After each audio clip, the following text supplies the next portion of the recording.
क्रिस्का recording studio Ekangar सराय।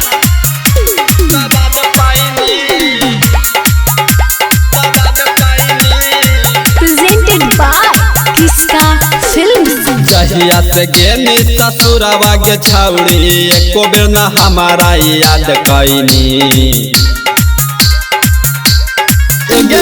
जहिया से गेनी ससुरवा के छौड़ी एको बेर न हमारा याद कैनी। आगे भतारा में कौन सवाद पाइनी, आगे भतारा में कौन सवाद पाइनी।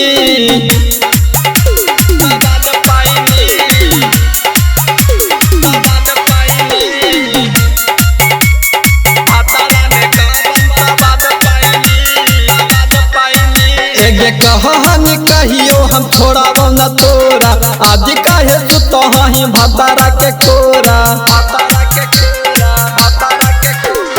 कहानी कहियो हम छोड़ा न तोरा, आज कहे सुतो ही भतारा के कोरा। आगे दूगो होलो बुतरू आगे छौरी तो फोनमा ओकर बाद करही।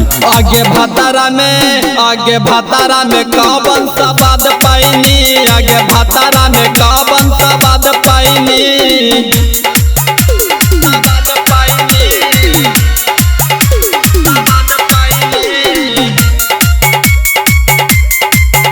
क्रिस्का रिकॉर्डिंग स्टूडियो एकंगर सराय। आगे राजा रसनमा से कैनी बियाहवा, ओकर पिया बही दूध वाला चाहवा।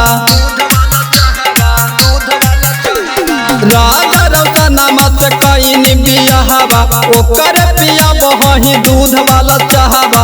डीजे सूरजवा के कहेला छौरी जिंदगिया के बर्बाद कैनी।